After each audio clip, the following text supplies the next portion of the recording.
तो hello friends, welcome back to my channel. और friend, आज की वीडियो सीरीज के अंदर हम टॉपिक डिस्कस करने वाले हैं एचटीटीपी प्रोटोकॉल, जिसमें हम लोग रिक्वेस्ट एंड रिस्पांस मॉडल को डिस्कस करने वाले हैं। लेकिन उससे पहले मैं रिकमेंड करना चाहूंगा कि अगर आपने हमारे इंटरनेट एंड वेब टेक्नोलॉजी का प्लेलिस्ट को एक्सेस नहीं किया तो जरूर प्लेलिस्ट को एक्सेस कीजिएगा। प्लेलिस्ट का लिंक आपको नीचे डिस्क्रिप्शन बॉक्स में मिल जाएगा, आप वहां से प्लेलिस्ट को चेकआउट कर सकते हैं। आइए वीडियो को स्टार्ट करते हैं। पॉइंट एचटीटीपी का कह रहा है hypertext transfer protocol is a foundation of communication on the world wide web. यानी जो आपका एचटीटीपी है वो क्या है, एक प्रकार का फाउंडेशन है कम्युनिकेशन का, जो कि वर्ल्ड वाइड वेब पे काम करता है। एंड दूसरा पॉइंट इसके अंदर कह रहा है कि it is a client server portal. यानी ये क्या है, एक प्रकार का क्लाइंट सर्वर पोर्टल है जो यूज करता है ट्रांसफर करने के लिए डेटा को, just like web page, image, video etcetera, between a web browser and the web server. यानी ये क्या है, एक क्लाइंट सर्वर पोर्टल के अंदर यूज होता है, जो ट्रांसफर करता है डेटा को किनके बीच में, वेब ब्राउजर और वेब सर्वर के बीच में जो डेटाज होते हैं उनको ट्रांसफर करने का काम करता है। अब बेसिक कॉन्सेप्ट की हम बात करें एचटीटीपी कम्युनिकेशन की, तो यहाँ पे कह रहा है कि HTTP works in request response model. यानी जो आपका एचटीटीपी होता है वो रिक्वेस्ट रिस्पांस मॉडल पे काम करता है, जिसमें क्लाइंट की हम बात करें, जिन्हें ब्राउजर भी हम कहते हैं। क्लाइंट सेंड करता है एचटीटीपी रिक्वेस्ट को सर्वर को। यानी जो क्लाइंट है वो एचटीटीपी रिक्वेस्ट को देता है सर्वर को, और जो सर्वर करता है रिसीव करता है रिक्वेस्ट को और प्रोसेस करता है उसको। यानी उसको तो उसने रिसीव कर लिया और उसके अकॉर्डिंग वो प्रोसेस करेगा एंड देन सेंड करेगा बैक एचटीटीपी रिस्पांस को। यानी जो भी एचटीटीपी रिक्वेस्ट आपने भेजा उसके अकॉर्डिंग जो रिस्पांस है वो प्रोवाइड करेगा। अब एग्जैक्ट चीजें क्या होती हैं, तो एचटीटीपी रिक्वेस्ट सबसे पहले यहाँ पे है। तो यहाँ पे कह रहा है कि an HTTP request is sent from the client to the web server when the user. यानी जब आपका एचटीटीपी रिक्वेस्ट है वो सेंड होता है क्लाइंट के द्वारा वेब सर्वर के लिए। कब? जब यूजर इंटर करे किसी यूआरएल को, या फिर जब क्लिक करे किसी हाइपरलिंक पे, या फिर सबमिट करे किसी भी फॉर्म्स को, उस तरीके से एचटीटीपी रिक्वेस्ट जो होता है वो प्रोसेस में आता है। अब यहाँ पे बेसिक आप स्ट्रक्चर देख सकते हैं इसका, जैसे कि रिक्वेस्ट लाइन हो गया, हेडर हो गया, ब्लैंक लाइन हो गया, ऑप्शनल बॉडी हो गया for post and put request.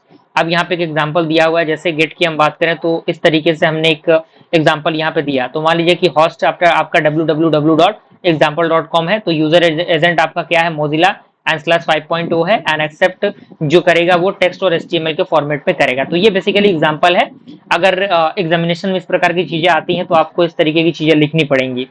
अब यहाँ पे कॉमन एचटीटीपी रिक्वेस्ट मेथड आता है। कौन कौन से मेथड कॉमनली यूज होते हैं एचटीटीपी के अंदर, तो गेट मेथड यूज होता है, तो request data from the server, यानी रिक्वेस्ट करने के लिए डेटा को जो सर्वर से होता है। पोस्ट आपका क्या होता है, सेंड करता है डेटा को सर्वर के लिए from the submission. And put क्या करता है, अपडेट करता है एग्जिस्टिंग डेटा को।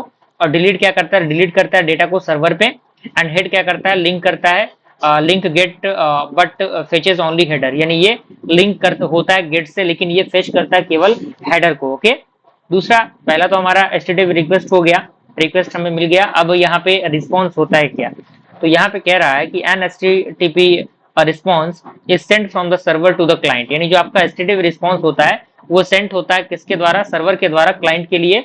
और रिप्लाई में जो होता है वो रिक्वेस्ट हमें, यानी रिप्लाई टू द रिक्वेस्ट, यानी उस रिक्वेस्ट का रिप्लाई यहाँ पे दिया जाता है।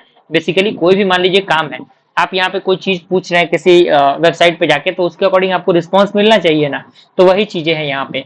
अब यहाँ पे उसका बेसिक स्ट्रक्चर दिया हुआ है, जैसे स्टेटस लाइन होगा, हेडर होगा, ब्लैंक लाइन होगा, बॉडी होगा, जिसमें आपको एचटीएमएल मिलेगा, इमेज मिल सकता है, कोई फाइल मिल सकता है, इस तरीके की चीजें होंगी। अब यहाँ पे इसका एग्जांपल दिया हुआ है, जैसे एचटीएमएल बॉडी, यहाँ पे मान लीजिए हेडिंग आपका है वेलकम, बॉडी क्लोज हो गया, एचटीएमएल क्लोज हो गया। तो ये आपका छोटा सा एग्जांपल है, आप यहाँ पे देख सकते हैं, बेसिक सा एग्जांपल है एचटीएमएल का।